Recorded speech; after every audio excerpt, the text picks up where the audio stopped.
Sejam muito bem-vindos, estamos começando mais um Talk Show Campo Vivo, direto da Expondrina, a maior exposição agropecuária do nosso país. E eu fico muito honrada de estar recebendo aqui com a gente Pedro Favoreto, um dos maiores, se não o maior, agricultor, pecuarista do nosso estado do Paraná. Pedro, seja muito bem-vindo. Obrigado, Luli. Sempre uma satisfação estar aqui com vocês. Obrigada. Wilson Romanelli, você também um grande agropecuarista. Estou muito feliz com a tua presença aqui hoje. Ô, Luli, muito obrigado aí pela oportunidade aí de estarmos esse espaço, estarmos dialogando sobre o nosso agro, né? Maravilha, gente. Vai ser um bate-papo bem informal, a gente vai bater papo, conversar sobre o futuro, o presente do nosso agro. Logo mais, o Pedro Lupion está vindo aqui, enfim, vamos tocando aqui, então a gente espera ele chegar.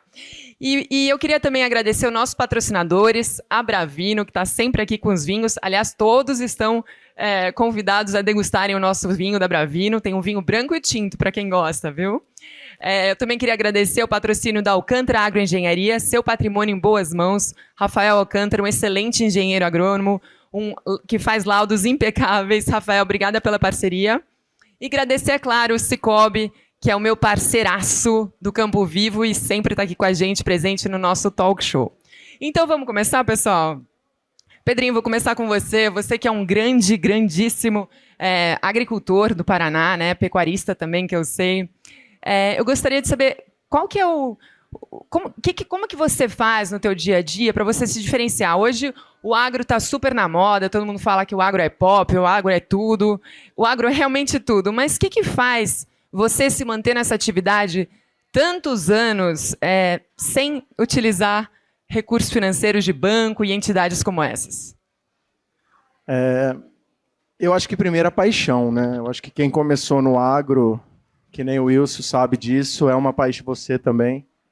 É uma paixão que não tem como sair. A gente fala que muitas vezes eu brinco que não sabe se gosta de dinheiro ou se gosta do agro, né? Porque hoje numa situação como está, preços muito em baixa, fertilizantes nas alturas e etc.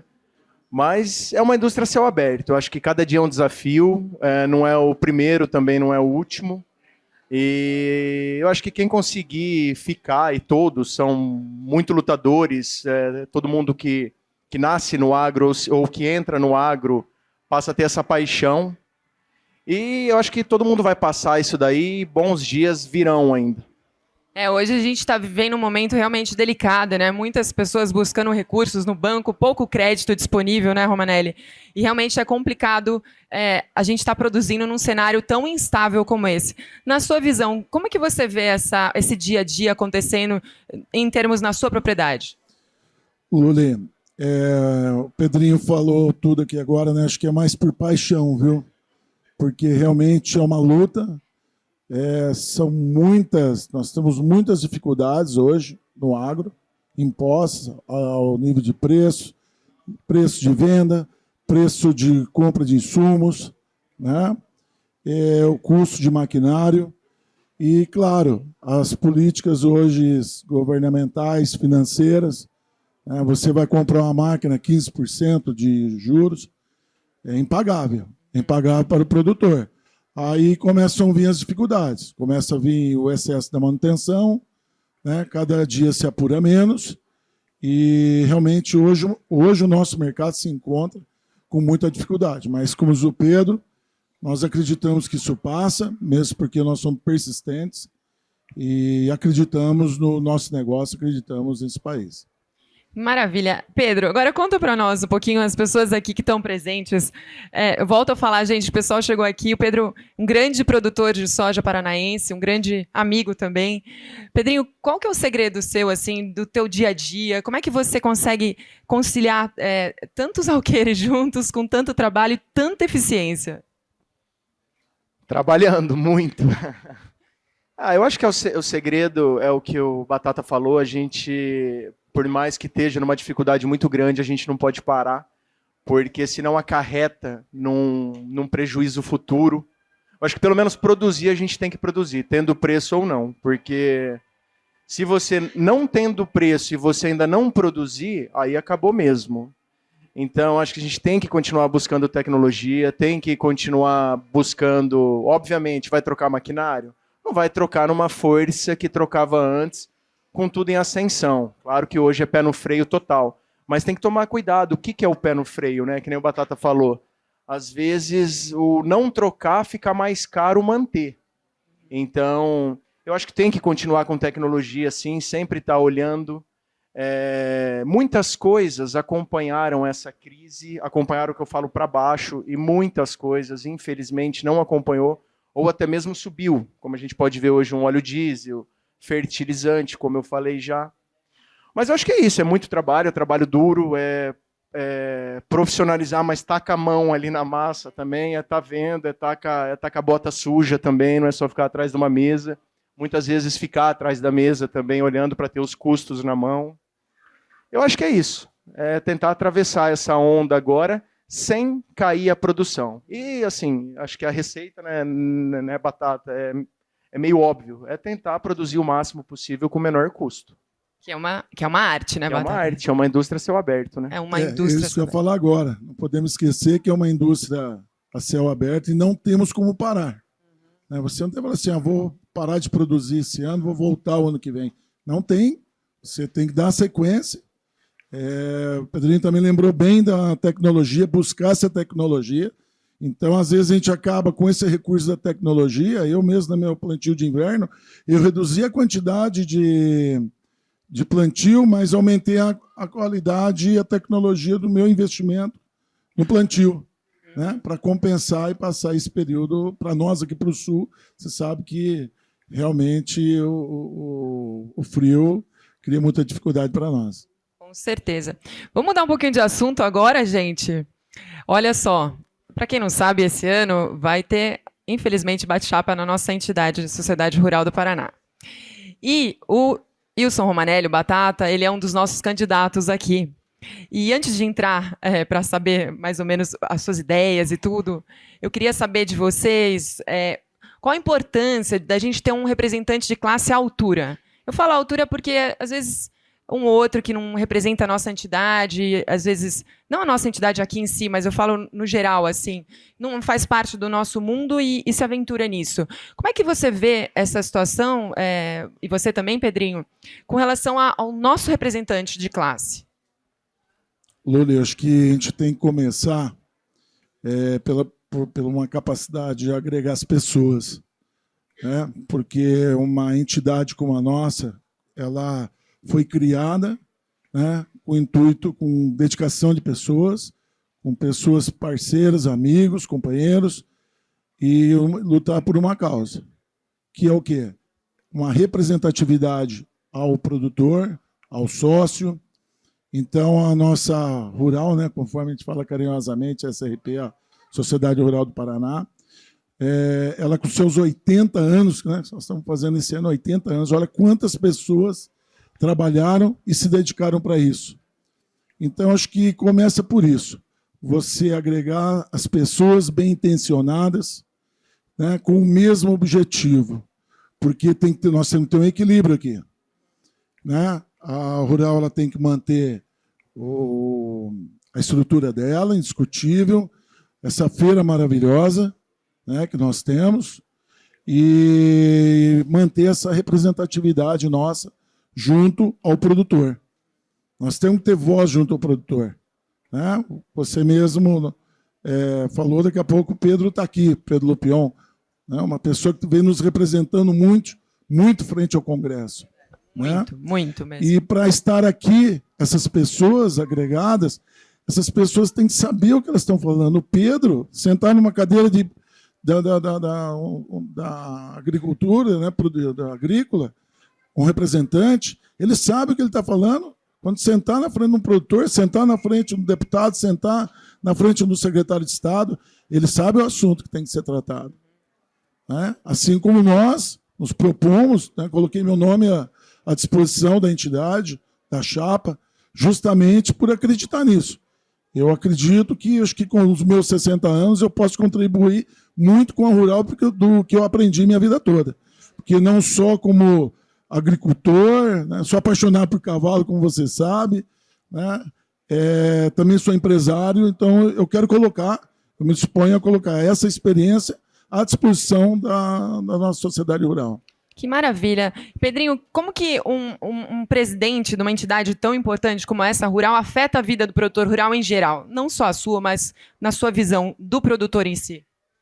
Eu acho que é mais ou menos o que o Batata falou, né? É uma pessoa que nos representa, é o reflexo nosso. Tem uma cadeira em Brasília, é uma pessoa que é uma ponte para a gente falar com o presidente, com o ministro, com o governador, com o deputado, com quem está do nosso lado e com quem não está do nosso lado, né?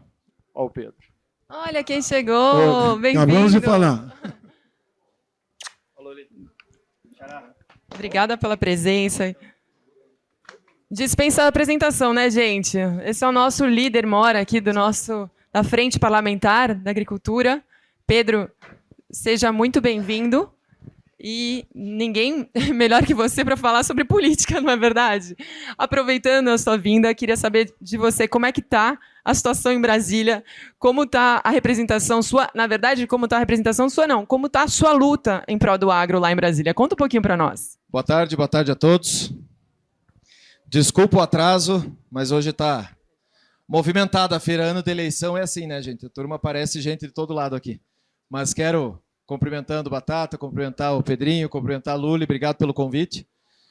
Gente, Brasília, o que eu vou dizer para vocês? Brasília, todos os dias e todos os momentos, nos dando mais motivos para criar brigas distintas todos os dias. Todo dia tem uma novidade, todo dia tem um problema diferente. Estava agora lá embaixo, numa reunião com 500 mulheres do agro, dos sindicatos rurais aqui da região norte do estado, falando justamente sobre essas dificuldades todas. Quando o problema não é legal, é um problema que cria-se político. Quando não é um problema político, é um problema regulatório. O Estado querendo se intrometer, se imiscuir em todas as decisões dentro das propriedades, e isso tem causado muito problema. Até parafraseando um pouco o que a ministra Tereza Cristina disse esses dias, nós estamos à beira da tempestade perfeita. As guerras que estão mundo afora e o problema geopolítico todo que nós estamos enfrentando não caiu bomba na nossa cabeça, graças a Deus. Mas os impactos disso estão aqui no dia a dia. Né? O custo de produção cada dia maior, um problema sério agora com abastecimento de combustível, problema com os fertilizantes, em que pese a gente faz um pouco de tempestade, um pouco de exagero nas falas em relação aos fertilizantes que vêm justamente de Irã, de Ucrânia e Rússia. Estão falando em torno de 25%, o resto vem de outros lugares, mas óbvio que isso muda o mercado e afeta preço. E esse preço está cada vez mais caro. Nós estamos saindo de uma colheita de soja, volumes maravilhosos, né? Volume bom e tal, produto brasileiro em todo canto, mas o bolso do produtor com dificuldade, a planilha de custo não equilibra. A gente veio de uma época de pandemia em que estava beirando 200 de soja, custo de produção subiu junto, isso agora caindo, né? Commodity cada vez mais baixo o valor, agora uma queda super acentuada do dólar na semana passada. Para quem está dependendo de preço de commodity, dependendo de Chicago, isso afeta diretamente. E os nossos insumos não baixam o valor. Então, com uma possibilidade de desabastecimento de diesel, um problema sério em relação aos fertilizantes, sem contar os problemas com os contratos chineses nas matérias-primas, principalmente nas matérias-primas dos defensivos que nós temos que usar, os defensivos genéricos que nós usamos aqui no país, que a China não está cumprindo esses contratos e está deixando cada vez mais caro. Isso é o problema geopolítico que a gente está enfrentando. Agora soma-se o problema doméstico. O problema doméstico que é taxa de juros a 15, que o juro real produtor passa de 20, dinheiro de crédito, aquele acesso a crédito no banco, crédito subsidiado pelo governo, não existe. Plano Safra não significou, não chegou a 20%. Plano Safra não chegou a 20% do que foi o volume da produção brasileira. A produção brasileira girou em torno de 1,3 trilhões.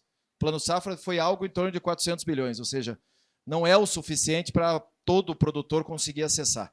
E aí, quando a gente fala da segurança do crédito, o seguro rural não existe. Safras 24, 25, 25 e 26, não houve nem um centavo de subvenção de juros, de subvenção de seguro rural para os produtores. O governo simplesmente anulou a política e, sem contar aquele seguro obrigatório das operações pequenas, dos pequenos produtores, foram cortados praticamente 1/3 dos beneficiários do Proagro. E isso faz com que a instituição financeira cobre mais caro, claro.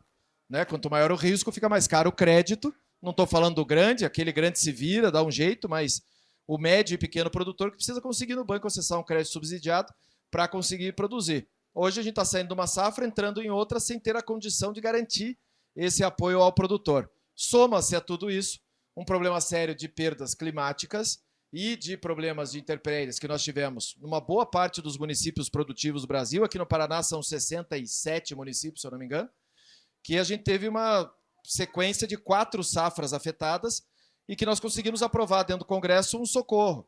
Não vou falar em securitização, mas vou falar num adimplemento de dívida, numa renegociação. 30 bilhões de reais dos fundos sociais e do Fundo Constitucional dos Estados para conseguir bancar essa dívida dos produtores. O governo não quer que isso aconteça de jeito nenhum, enviou uma medida provisória.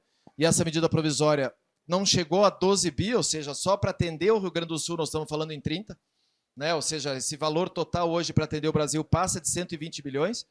Ontem nós conseguimos avançar com isso, já aprovado na Câmara, foi para o Senado. Nós conseguimos fazer com que fosse designado um relator.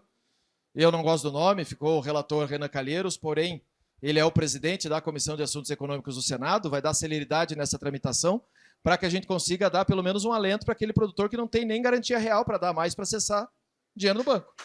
Então, essa situação, os bancos já não estão aceitando mais garantia real, estão só na alienação fiduciária, sem contar que o governo criou uma série de entraves em relação às propriedades que limitam o crédito, como é o caso do PRODES, né, o georreferenciamento de PRODES, que está fazendo anotação no CAR de todos nós, sem direito à legítima defesa, sem direito à defesa prévia e sem direito à contestação. Você chega lá no Banco do Brasil, no Sicredi, no Bradesco, em qualquer banco, o gerente olha e fala assim, ó, você está com uma anotação no CAR, não consigo te dar o crédito.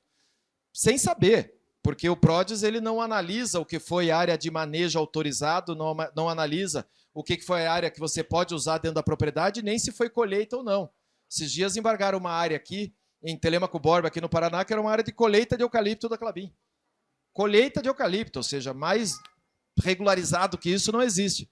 Um pomar de caqui, lá na região metropolitana de Curitiba, pomares de maçã em Santa Catarina, por quê? Porque o PRODES mostra lá onde tinha árvore e um ano depois onde não tinha árvore. Então vai lá e anotação e o produtor que se vire para provar que focinho de porco não é tomado. Então, estamos fazendo o que a gente pode fazer, tirando isso, fizemos um PDL para derrubar essa resolução, como fizemos um outro para derrubar a cobrança de água na irrigação, como fizemos outro para conseguir fazer a liberação do crédito e como estamos fazendo tantas mudanças na lei para melhorar o sistema de crédito agrícola e, principalmente, uma nova lei de seguros, que eu sou relator na Câmara dos Deputados, para a gente criar um novo seguro que dê garantia, de fato, para as operações financeiras e aí a gente torna isso uma política de Estado, não uma política de governo. Entra a esquerda, entra a direita, mantém-se o programa para que a gente consiga ter um crédito mais barato. Então, a situação não é fácil, é um tempo de tempestade, literalmente, e que, infelizmente, se casa com um ano eleitoral, um ano de crise econômica, um problema sério geopolítico. A gente tem que ter muita resiliência para continuar tocando.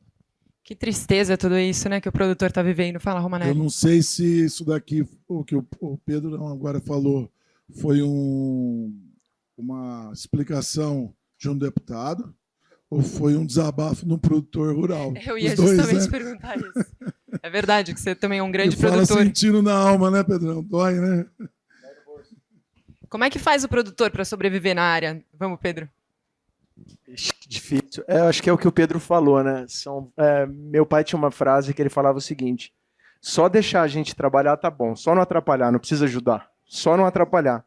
Então eu vejo que ele falou até uma situação que marcou essa questão do CAR. Hoje, além disso, travar financiamento, isso trava exportação também. Se você tiver qualquer coisa atrelada no CAR, trava a tua exportação. Financiamento. Além de estar muito difícil o financiamento, eu vejo que tem muitos bancos se aproveitando nisso. Se aproveitando que eu falo o seguinte: você vai tomar uma taxa subsidiada. Então tá, a taxa subsidiada lá é 12%, mas não sai 12%. No final sai 15%, 16%, porque aí obrigam a fazer o seguro X, obrigam a fazer o não sei o quê, a previdência, obrigam a fazer inúmeras coisas. Então eu acho que é um momento de uma atenção muito grande nisso. Entendeu? Quem está conseguindo ter acesso está conseguindo ter a um custo muito superior ao que acham que está tomando. Eu já vi várias vezes falar: nossa, vocês vivem num mar de alegria, vocês tomam dinheiro a 10. Eu falo assim: olha, eu não sei, eu conheço bastante agricultor e sou agricultor. Me apresenta um. Então, você comentou, né, Pedro, de 20%. Eu particularmente, não estou conseguindo tomar nessas taxas. E quando toma, sempre é um troca-troca, entendeu? Tem garantia para dar. A questão de alienação fiduciária também é quase impossível, né? Porque, primeiro, se eu dou uma alienação fiduciária para uma instituição, automaticamente eu já não posso tomar da outra. Então, automaticamente, aquela instituição passa a cobrar o que quer, porque está travada a tua matrícula com aquela instituição. Então, é o que eu volto a falar quando eu comecei. Se só deixar a gente trabalhar, tá bom. Não começar a criar tanto empecilho. Luli, deixa eu só fazer um comentário. Claro. Eu falei para você que eu vinha, mas que eu ia ceder flash aqui, porque tá pegando fogo lá embaixo. Vamos lá. O que o Pedro falou é a realidade de um produtor, Pedro é um grande produtor, que está com dificuldade. Dificuldade de acessar o crédito, por quê? Porque as garantias que tem que garantir esse crédito, né, até é ruim a frase, a garantia que tem garantia, obviamente, tem garantia esse crédito, elas, além de serem escassas, as exigências são cada dia maiores. Quando a gente fala do CAR, e a gente fala de exportação e fala desses problemas, o único lugar no mundo que tem CAR, único lugar no mundo que tem um cadastro ambiental rural em que a gente tem que se acusar, que a gente tem que mostrar o que tem da nossa propriedade aqui no Brasil. Nenhum dos nossos concorrentes tem isso. Esses dias teve uma carga de farelo de milho que foi devolvida de uma grande cooperativa lá na Alemanha, que foi devolvida da Alemanha porque não teve análise de CAR. A culpa não é do produtor. A culpa não é da cooperativa, é culpa do Estado que tem que fazer a análise do CAR. Não cabe a nós, produtores, fazermos a análise. A nós cabe cadastrar. Nós fizemos, todos nós fizemos. Agora, a análise cabe ao Estado e um sistema super burocrático que não funciona. Aí aproveitam disso e sabem que politicamente não conseguem vencer a nossa bancada ruralista, a força que nós temos dentro do Congresso, e legislam por decreto e por portaria, lá no CONAMA, lá no Ministério do Meio Ambiente, lá no Ministério da Justiça, no Conselho Monetário Nacional. Por exemplo, essa resolução que obriga o PRODES, que o PRODES não foi criado para isso, o PRODES é um sistema de monitoramento da Amazônia, especificamente, para ver exclusivamente desmatamento em área proibida de desmate, ou seja, ele não consegue diferenciar o que é manejo, o que é desmate ilegal, não tem como fazer essa diferenciação. É uma resolução do Conselho Monetário Nacional para os bancos. Não é uma lei, não é uma portaria, não é uma instrução normativa, é uma resolução do CMN. Ou seja, não tem nenhum ministério envolvido nisso. Aí a gente, como Congresso Nacional, nós ficamos impedidos porque não cabe a mim, constitucionalmente, como deputado, suspender uma decisão do Conselho Monetário Nacional. Eu não posso, porque não é status de ministério. Então eles conseguem achar a chicana, né, o meio do caminho para nos criar as dificuldades. E aí, quando a gente vê situações como essa, houve agora uma grande carga de cevada, contar isso para vocês, de uma cooperativa lá de Guarapuava, que estava importando cevada para fazer cerveja, claro. Ou seja, não vai para o campo, não vai para nada, é para ir para a caldeira. Do porto, caminhão, caminhão, caldeira, direto. Criaram uma nova análise fitossanitária no porto, Ministério da Agricultura, junto com o Ministério do Meio Ambiente, que detectou pragas quarentenárias em algo que não vai para o campo. E aí tem 2 navios parados lá em Paranaguá, pagando de hemorragia, pagando multa, pagando entrada, prejuízo gigantesco para todo mundo, por causa de burocracia que criam todo dia. Enfim, eu não queria ser fatalista, queria deixar vocês todos muito felizes, mas isso é difícil no que nós estamos vivendo. O único recado que eu queria dar, Luli, eu vou sair correndo, desculpa, claro, não, desculpa a correria, mas o presidente da Câmara está chegando, gostando ou não, ele é o presidente da Câmara dos Deputados, a gente tem que recebê-lo, eu tenho que descer lá. Esse ano é um ano super importante. Verdade. Esse ano é um super importante. Não existe a mínima condição do Brasil rural, do Brasil do agro, do produtor rural do Brasil sobreviver a mais 4 anos desse povo que está aí. A gente precisa estar firme, a gente precisa estar unido, a gente precisa pensar junto, a gente precisa trabalhar junto para a gente mudar a história desse país e só depende de nós. Goste da urna ou não goste, goste da democracia ou não goste, queira aquele, queira esse, mas é o que temos, é o modelo que temos e vai ser assim chorando ou não. Então a gente precisa estar firme, estar unido para a nossa turma da Botina poder ter voz e vez. Obrigado, gente. Obrigada, Pedro, pela tua presença.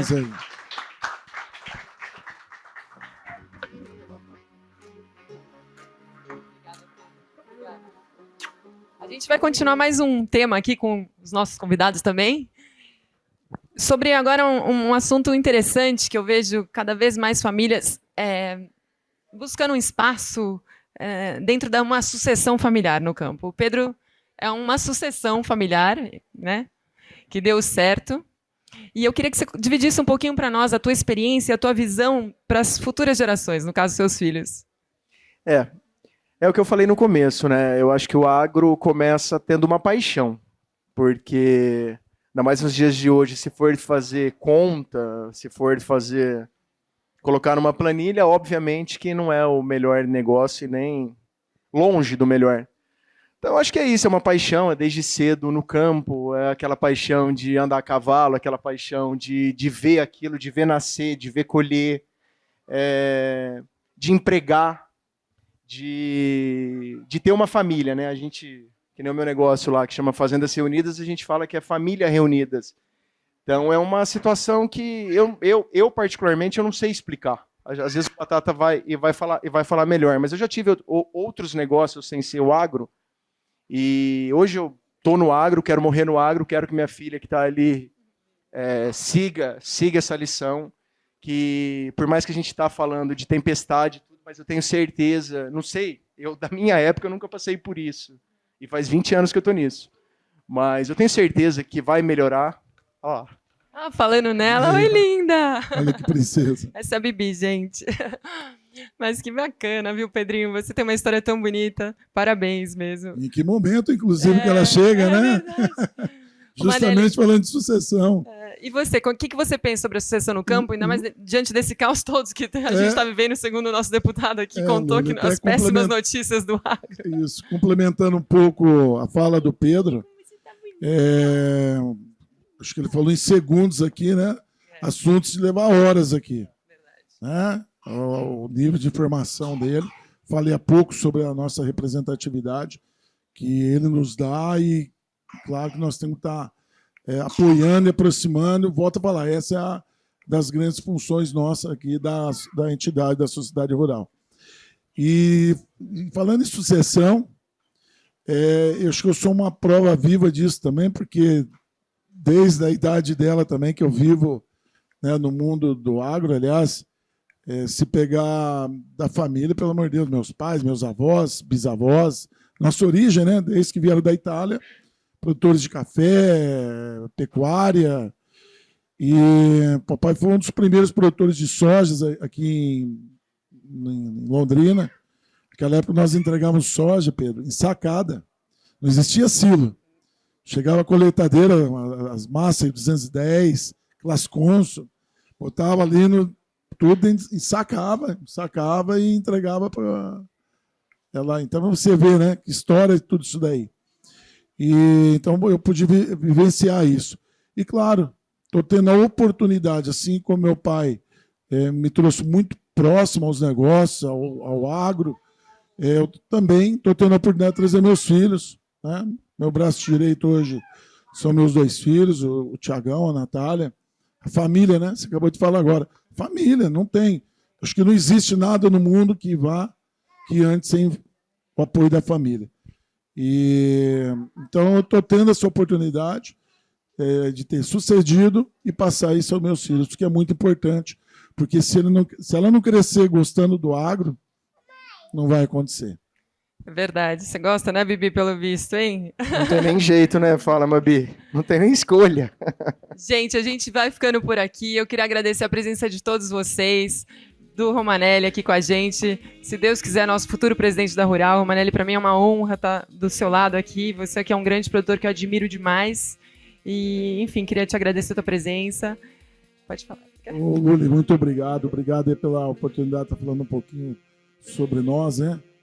Falar sobre a nossa chapa, a nossa equipe, né? Vocês estando junto, Pedrinho, Luli, que maravilha. Inclusive, detalhes, né? Jovens que estão... nós precisamos suceder isso, nós temos que pensar nessa sucessão também a nível de entidade, né? E vocês são o futuro. Eu já estou no meio da conversa, os outros estão um pouquinho à frente, mas essa sucessão também tem que acontecer na entidade. Pedrinho, muito obrigada pela tua presença. Adorei tua filhinha também com a gente aqui. Muito bom ter você aqui com a gente. Obrigado, Luli. Obrigado mesmo. Sempre muito bom falar do agro, né? O que a gente vive, é o que a gente acorda cedo, dorme pensando o tempo todo. E se Deus quiser, vamos atravessar isso. E se Deus quiser, o ano que vem, com uma nova presidência, com Eu falo a nível nacional, com tudo, e se Deus quiser, o ano que vem a gente vai estar falando de como estava ruim o ano passado e como melhorou esse ano. Se Deus quiser, né, gente? Todos nós produtores rurais queremos isso, enfim. Muito obrigada, gente. E eu queria mais uma vez agradecer a presença de todos que estão aqui presentes e agradecer aos nossos patrocinadores, o Cicobi, a Alcântara Agroengenharia, seu patrimônio em boas mãos, e a Bravino. E convido todos vocês que estão aqui presentes agora a degustar o vinho da Bravino, vinho tinto, branco, tem todo tipo de vinho aqui.